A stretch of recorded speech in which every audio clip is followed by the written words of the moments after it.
The envelope sat on Layla's kitchen table for 3 hours before she touched it. It was ivory-colored, soft as a whisper, and sealed with gold wax, the kind of stationery that announced something important was coming. Layla recognized Noor's handwriting immediately. She would know it anywhere. They had been friends since the age of 9. They had shared notebooks, secrets, and once, during a terrible winter when both their families were struggling, they had shared a single coat between school shifts. Layla made herself a cup of tea first. Chamomile, with honey. Mama Fatima always said, never read hard news without something warm in your hands. It helps the heart absorb the shock. She sat down. She opened the envelope. And there it was. You are warmly invited to celebrate the wedding of Danish Karimi and Noor Hassan. Layla read it twice. Then a third time. Not because she didn't understand the words, but because some truths take a moment to land. Like when you touch a hot stove, there's always a half second before the pain actually arrives. The pain arrived. She set the invitation down very gently, the way you set down something fragile even after it has already broken you. Danish Karimi. The man she had loved for 7 years. The man she had believed in when he was 23 years old, sleeping on a second-hand mattress in a studio apartment that smelled of instant noodles and ambition. She had been there when he had exactly $40 to his name and a dream about building a logistics company that everyone else called delusional. She had believed in the dream.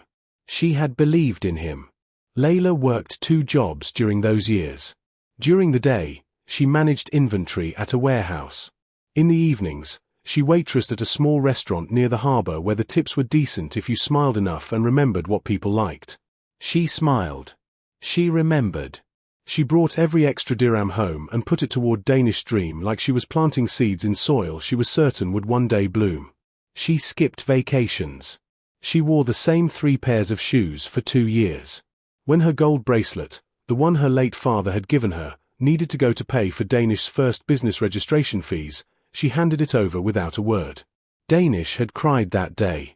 He had held her face in his hands and said, I will spend my whole life making sure you never sacrifice anything again. She had believed that too. But success is a strange thing. It doesn't just change circumstances. Sometimes it changes the person holding it. Danish's company grew slowly at first, then all at once. Clients came. Contracts multiplied. His name started appearing in small business features online. He bought a new car. Then a better apartment. He started wearing different clothes, speaking differently, moving in circles that were shinier and louder than the quiet life they had built together. Layla noticed the changes but told herself it was growth. She encouraged him. She celebrated every milestone like it was her own. What she didn't know was that Noor had been there in those shiny new circles. Noor, who had drifted from Layla slowly over 2 years, always busy, always apologetic, always just a little out of reach. Now Layla understood why. She sat at her kitchen table with her chamomile tea going cold and thought about all the versions of herself she had poured into that relationship. The tired version. The hopeful version. The one who cried in bathroom stalls at the restaurant so no one would see her breaking. She didn't cry now. She just sat very still and made a quiet decision. She would go to the wedding. Not to beg. Not to perform pain for an audience who had already made up their minds about her story. She would go because she had lived 7 years inside that chapter and she deserved to be the one who closed it, with her head up and her hands steady. Mama Fatima knocked softly on the kitchen door frame. She had a way of sensing when Layla needed her without being asked. She looked at the invitation on the table. She looked at her daughter's face. She didn't say I'm sorry. She didn't say how could they. She simply sat down across from Layla and wrapped both hands around hers. A woman who survives the fire, Mama Fatima said quietly, doesn't need to announce the burning. The light she carries afterward says everything. Layla looked at her mother. And somewhere beneath the grief, something very small and very strong began to grow. Layla didn't fall apart the way people expected her to. The neighbors expected tears in the hallway. Her co-workers at the warehouse expected red eyes and distracted hands. Ronia, her cousin, and the closest thing she had to a sister, expected to find her curled under blankets refusing to eat. But Layla did something different. She cleaned her apartment. Not the surface kind of cleaning. The deep kind. The kind where you open every drawer and decide what stays and what goes. She threw away ticket stubs from dates she had cherished. She donated the extra pillow she had bought just in case Danish ever stayed over more often. She reorganized her bookshelf, her kitchen, her wardrobe, and when she was done, the apartment felt lighter. Smaller in size but larger in air. Then she sat at her little desk by the window and opened her laptop. Layla had always made things with her hands. As a teenager she used to sew small pouches and embroider them with geometric patterns her grandmother had taught her, stars and diamonds and interlocking triangles that told quiet stories. She had stopped during the Danish years because there was never time. Now time was the one thing she had in abundance, and it felt less like a gift and more like a dare. So what will you do with yourself now, Layla Osman? She started small. She photographed 6 embroidered pouches she had made years ago and listed them on an online marketplace at 2 in the morning. She wrote honest, simple descriptions. She priced them fairly. Then she closed the laptop and went to sleep, not expecting anything. By morning, 3 had sold. Something shifted in her chest. She made more. She stayed up late learning how to improve her product photos, how to write descriptions that felt personal without being sentimental, how to calculate shipping costs and margins. She researched packaging. She studied what made small handcraft businesses succeed and what made them disappear within a year. She read everything she could find and took notes in a spiral notebook with a green cover that Ronia had gifted her years ago as a joke. For all your big plans, Ronia had written inside. Layla was finally using it. Within 4 months, she had a small but steady stream of orders. Within 6, she had hired Ronia part-time to help with packaging. Within 8 months, Layla had saved enough to quit the evening waitressing job. The warehouse job stayed a little longer. She was practical, not reckless, but she could feel the ground shifting beneath her feet in the best possible way.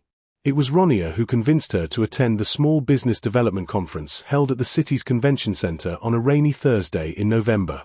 Layla had almost skipped it. She had a backlog of orders and her embroidery thread had arrived in the wrong colors and she was tired in the bone-deep way that comes not from laziness but from carrying too much for too long. "You're going," Ronia said simply, already ironing Layla's grey blazer. "You've been growing in a closed room. You need air." The conference was crowded and loud and smelled of fresh coffee and ambition. Layla sat near the back during the keynote. The speaker was a man she didn't immediately recognize. Tall, composed, with a kind of quietness that commanded attention rather than demanded it. He spoke about resilience in business not as a strategy but as a philosophy. He said something that made Layla stop pretending to take notes and actually listen. The businesses that last are not the ones that never suffered loss. They are the ones where the founder looked at the loss clearly, learned its exact shape, and built something stronger in its exact place. His name, according to the event brochure she finally looked at, was Elliot Voss. Global Investment Portfolio Manager. Founder of 3 companies. Advisor to dozens more. After the session, Layla stayed in her seat while others rushed toward him with business cards and rehearsed pitches. She was writing in her green notebook, not about him, but about what he had said, unpacking it for herself the way she unpacked everything that mattered. "You're not writing my name down." She looked up. Elliot Voss was standing at the end of her row, hands in the pockets of a very simple dark jacket, looking genuinely curious rather than self-important. "I'm writing down the idea," Layla said. "The name I can look up later." He laughed. Not a polished laugh, a real one, slightly surprised.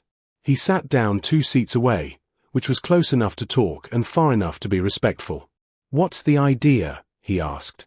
"That loss has a shape," she said. "And if you study it honestly, it tells you exactly what to build next." He was quiet for a moment. Then he said, "What did your loss teach you to build?" Layla looked at him steadily. "I'm still measuring the shape. But I know the material now. And I know I'm the one doing the building this time." Elliot Voss handed her his card. Not the way people hand over cards as a dismissal. The way you hand something to a person you want to hear from again. Layla took it. She didn't rush home to tell anyone.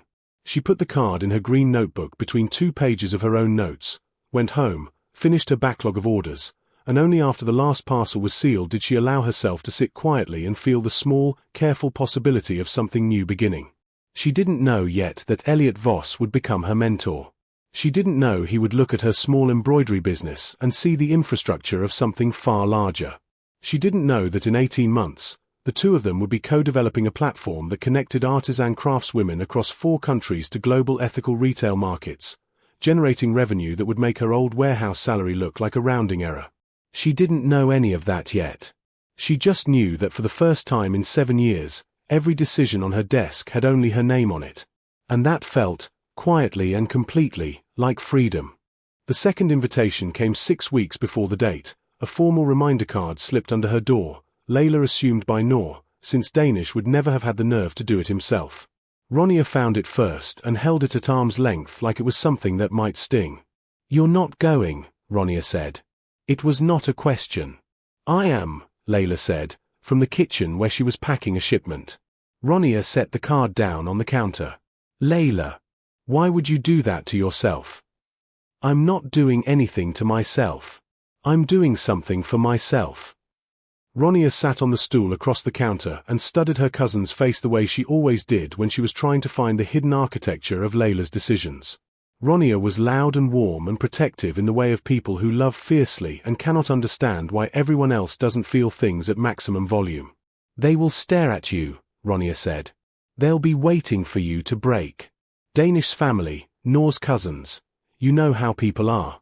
They'll be watching your face the whole night looking for cracks." "Let them look," Layla said, smoothing a sheet of tissue paper over an embroidered piece with calm hands. "I'm not performing grief for anyone's entertainment. And if you see them together, standing at the altar." Layla sealed the parcel. She looked at Ronja directly. "Then I'll see 2 people who found each other and I'll feel whatever I feel and I'll keep it inside where feelings belong when you're in public. Ronja, I have been through worse than a wedding ceremony. I worked double shifts for 3 years. I watched my father pass away while Danish was on a business trip he didn't cut short. I have already survived the hardest parts. This is just one evening." Ronja was quiet. She picked up the formal reminder card and put it face down so neither of them had to look at it. "I don't want them to see you hurting," she said finally, and her voice had gone soft in the way it did when her protectiveness turned into something more honest, love, plain, and a little helpless. "They won't," Layla said. And she meant it. What she didn't tell Ronja was that Elliot had called that afternoon. They had been working closely for over a year by then. The platform, which they had named Threadline, had exceeded every projection in its first operating quarter. Elliot had investors asking for meetings that Layla had to schedule 3 weeks in advance. She had moved out of the old apartment and into a modest but clean space in a quieter neighborhood. She had bought herself a new pair of shoes. Then 2 more. When Elliot called, he had asked, carefully, the way he did everything, whether she was all right. He had heard through a mutual contact that the wedding was approaching. Layla had mentioned Danish only once, in the early months, when Elliot had asked why she seemed to work with the intensity of someone running toward something rather than simply building. She had told him the short version. He had listened without offering opinions, which she respected enormously. "I'm fine," she told him on the phone. "I'm going." A pause. "Do you want company?" Layla looked out her window at the evening street below. "I think I need to walk in alone," she said. "But knowing you'll be there, that would mean something." Another pause. "Warmer this time. Then I'll be there." She hadn't known how to explain that to Ronja, so she hadn't. Ronja would ask 12 questions and draw 16 conclusions, and Layla didn't have the energy for any of them tonight. What she and Elliot were to each other had grown in the slow, quiet way of things that are real, not announced, not performed, just present. He had become the person she called when a deal fell through and she needed to think aloud. She had become the person he called when he needed honesty instead of agreement. Somewhere between those phone calls and long working sessions and one evening when they had sat on a bench outside a conference venue watching the city go dark, something had settled between them that neither had rushed to name. That evening, she called Mama Fatima. Mama Fatima listened to everything, the invitation, Ronja's worry, Layla's decision, and then she was quiet for a long moment. "Are you going to make a scene?" she asked. "No," Mama. Are you going to beg for anything? No. Are you going to apologize for attending? Absolutely not. Mama Fatima made a small sound of satisfaction. Then go, she said. Go dressed beautifully. Go with your back straight. Go as the woman you have built yourself into, not the woman they left behind. Those are two very different people, Layla. And the room will feel the difference even if no one can explain why. Layla closed her eyes. And if someone asks you how you are, Mama Fatima continued, you smile. You say I have never been better. And you mean it completely. Because my love, look at your life. Look at what you built from the rubble they left you in. You are not attending as someone's ex, you are attending as yourself. And yourself is extraordinary. Layla stayed on the phone with her mother for a long time after that, not talking, just breathing. She laid out her outfit for the next evening before she went to sleep. A deep emerald dress, simple and perfectly fitted. Small gold earrings that had been her mother's. Her grandmother's ring on her right hand. She looked at herself in the mirror. She practiced nothing. She rehearsed no words. She made no plans for speeches or statements or confrontations. She simply decided that whatever happened tomorrow, she would remain entirely, quietly, unshakably herself. That, she had learned, was the most powerful thing a person could ever walk into a room carrying. She turned off the light and slept better than she had expected to. The wedding hall was exactly the kind of place Danish had always described wanting when they used to talk about their future together. Layla remembered those conversations. Sunday mornings, the two of them lying on his second-hand mattress with the springs that creaked, talking about someday. He had described high ceilings and warm lighting and flowers everywhere. She had laughed and said she just wanted good food and people they loved. He had kissed her forehead and said both then. We'll have both. The hall had high ceilings. It had warm lighting. There were white roses on every surface, the kind that looked expensive enough to make guests feel honored simply by being near them. A string quartet played near the entrance. Waitstaff moved silently with trays of sparkling water and miniature appetizers. Layla arrived exactly on time. Not early. She had no desire to stand around making small talk with people cataloging her expressions. Not late. She refused to make an entrance that could be read as dramatic. She gave her name at the door. The young woman checking the guest list looked up, recognized it, and her expression did something complicated before settling back into professional neutrality. Layla smiled pleasantly and walked in. The room noticed her immediately. She could feel it the way you feel a change in temperature, not one person staring but many, a collective shift in attention that moved through the hall like a current. Whispers surfaced and submerged. She heard her name once, twice, and then the whispers became murmurs she couldn't decipher and didn't try to. She found her seat. Third row from the front, slightly to the left, not hidden in the back like someone ashamed, not aggressively front and center like someone performing. She sat down, placed her small clutch on her lap, and looked at the decorated altar with genuine calm. Ronia had wanted to come. Layla had told her no, gently but firmly. This was not an event that needed backup. Backup implied she was anticipating a battle, and she wasn't. She was here to witness the closing of something and then walk away from it forever. Danish appeared from a side entrance 15 minutes later. He looked well. He had filled out in the shoulders, wore his suit with the ease of someone who had grown accustomed to being looked at. He was laughing at something his groomsman said, and for a moment he looked so much like the young man she had known, unguarded, bright-eyed, that something ached briefly in Layla's chest. She let it ache. She didn't push it away. Feelings, Mama Fatima had always said, only grow louder when you pretend they aren't speaking. Then Danish eyes found her. The laugh didn't disappear from his face all at once. It faded, the way light fades when a cloud moves across the sun, gradual, then complete. He looked at her for 3 full seconds. She held his gaze steadily, without coldness and without warmth. Then she gave him a single, courteous nod, the kind you give an acquaintance at a professional event, and returned her attention to the altar. She heard him exhale from across the room. Nor entered to a collective breath from the guests. She was beautiful, Layla could admit that without bitterness, because bitterness would have required her to still be invested, and she was not. Noor wore ivory and lace and carried herself with the slight stiffness of someone aware they are being watched very carefully. Her eyes found Layla within seconds of her walking in. Something flickered across her face, not guilt exactly, more like the expression of someone who has rehearsed for a moment and found the reality of it more uncomfortable than the rehearsal. Layla smiled. A real smile, small and brief. Noor looked away first. The ceremony proceeded. The officiant spoke warmly about love and commitment and building a life together. The vows were read. Danish's voice was steadier than Layla expected. Noor's hands shook slightly when she received the ring. Guests dabbed at their eyes. The string quartet played something soft and inevitable. Layla sat with her hands folded in her lap and her breathing even, and her mind, she was almost surprised to discover, genuinely quiet. Somewhere near the back of the hall, in the section reserved for distinguished guests, Elliot Voss sat in a dark suit and said nothing and watched over everything with the particular stillness of a man who understood that this evening was not his to lead. He had texted her one thing when she arrived: "I'm here. Take all the time you need." She had not replied. She hadn't needed to. The ceremony concluded. The officiant invited applause. The room erupted warmly, and Layla clapped with everyone else, not sarcastically, not loudly. Simply as a person present at an event, marking its ending appropriately. Danish and Noor turned to face their guests for the first time as a married couple. Danish looked at Layla again.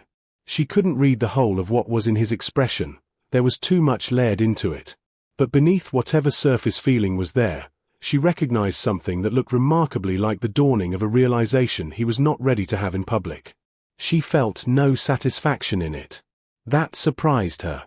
She had half expected to feel something sharp and sweet, the particular relief of being witnessed in your wholeness by someone who once reduced you.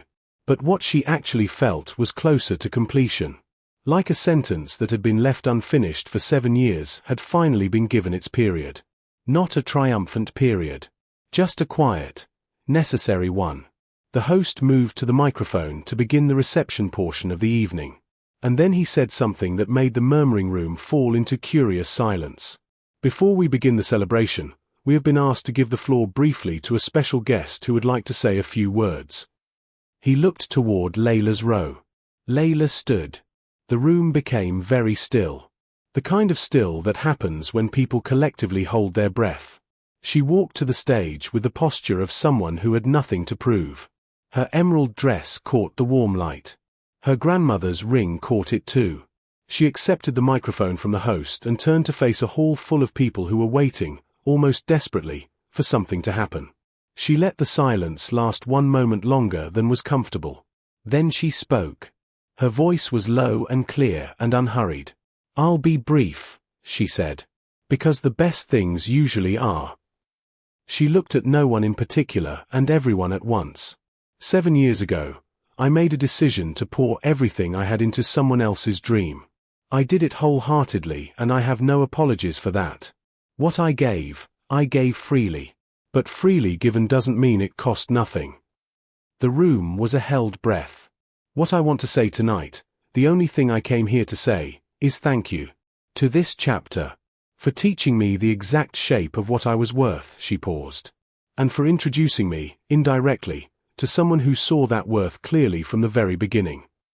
She turned slightly toward the back of the hall. "Elliot." And Elliot Voss stood up from the VIP section. The reaction was not the explosion of noise Layla had imagined in her more dramatic late-night imaginings. It was something stranger and more powerful than that.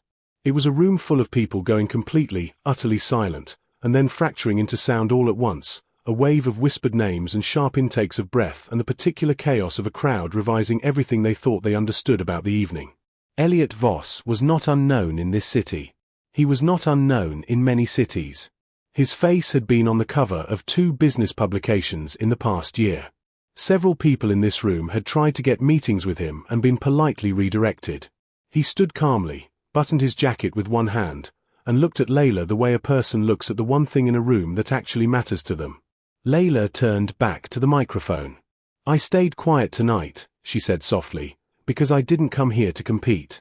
I came here to close a door." She looked briefly, directly, at Danish, not with cruelty, just with honesty. Thank you for letting me go. It was the most generous thing you ever did for me, even if neither of us knew it then. She set the microphone down gently and walked off the stage. The night air outside the wedding hall was cool and carried the faint smell of jasmine from the garden running along the venue's outer wall. Layla pushed through the heavy glass doors and stepped into it. She didn't run. She didn't rush. She walked the way she had learned to walk over the past 2 years, steadily, like someone who has chosen their direction and has no interest in looking over their shoulder to see who is watching. Elliot fell into step beside her within moments. He had moved through the crowd the way water moves through narrow spaces, without force, without friction. He said nothing immediately, which was one of the things about him she had come to trust most completely. He understood that some moments needed to breathe before they needed words. They walked the length of the garden path in silence. Then Layla stopped. She turned her face upward toward the sky. It was a clear night, the kind that only comes after weeks of grey, where every star seems to be making up for lost time. She breathed in the jasmine and the cool air and the strange, clean feeling of a thing finally finished. How do you feel? Elliot asked. She considered the question honestly, the way she considered everything now. Like someone who just returned something they'd been carrying for too long, she said. Lighter. But also a little tired in the way you're tired after you've done something that needed doing. He nodded slowly. Did it go the way you expected? He asked. No, she said. It was quieter inside than I thought it would be. I expected more feeling, more turbulence. But when I was sitting there watching the ceremony, I mostly just felt like a person attending an event. And then I felt grateful for that. Grateful.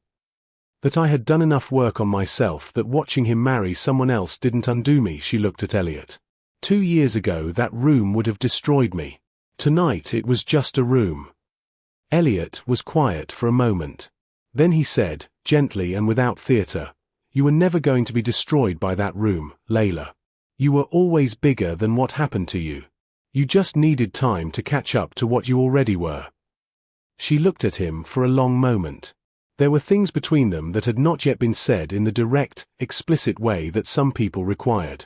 They had moved toward each other the way tectonic plates move, slowly, with enormous force, in a way that rearranges the landscape entirely before anyone thinks to notice. She knew what she felt. She was quite certain she knew what he felt. But they had both been people who understood that the best things don't need to be rushed into language. Tonight, standing in a jasmine garden after the quietest revolution she had ever led, she decided that some things were ready to be said. Elliot. Yes. I need you to know that what we've built together, Threadline, the work, all of it, that's real to me. That matters to me separately from everything else. I know, he said. And what we are to each other, she continued carefully, that's also real to me. Separately from the work. I want to make sure those two things are both true at the same time and that you know I know the difference. Elliot turned to face her fully. In the low golden light that spilled from the venue windows, he looked exactly like what he was, a person paying complete attention. Layla, he said. I fell for the woman who told me that loss has a shape and that she was still measuring it. Not the businesswoman, though I admire her enormously. Not the story of what you overcame, though it is remarkable. You. The specific, particular person who sat at the back of a conference room writing in a green notebook and didn't bother to write down my name. Layla laughed, a real one, slightly unexpected, the kind that arrives before you can organize your face around it. I looked you up later, she admitted. I know, he said, and smiled. You emailed me 4 days after. Very professional. No mention of the conversation whatsoever. I was being strategic. You were being yourself, he said. Which, as it turns out, is the most compelling thing I've ever encountered. He reached out and she gave him her hand and they stood in the garden for a while longer, not needing to be anywhere, not performing anything for anyone. Inside the hall, she knew, the reception was continuing. There were people at tables right now replaying what had just happened, reconstructing it, assigning meanings to it, turning it into a story they would tell for years. She had become, in the span of a 15-minute ceremony and 30 seconds at a microphone, the most talked-about person in a room she had walked out of. She didn't need to be there to hear it. What she did not know, and would only learn later through Ronia, who had a source inside the venue because Ronia always had a source inside every venue, was what happened after she left. Danish had not returned to his reception table for 11 minutes after Layla walked out. His new wife had found him standing near a window in a side corridor, not crying, not speaking, just standing very still in the way of someone whose internal architecture has shifted without warning. Noor had taken his arm and he had gone with her back to the reception, and the evening had continued, and they had danced their first dance, and it had all looked from the outside exactly as it was supposed to look. But Ronia's source said that Danish had spent the rest of the night very quiet. That he had smiled when smiled at and responded when spoken to, but that something behind his eyes had gone somewhere else and hadn't entirely returned. When Layla heard this, sitting in her kitchen 2 days later with Ronia and 2 cups of tea, she felt nothing sharp. No triumph. No lingering tenderness. Just the calm, settled understanding that some people realize the value of what they held only after their hands are empty, and that this realization, however real, belongs to them now. It is their weight to carry. It is not her story anymore. She had her own story. Threadline expanded into 3 new markets in the following year.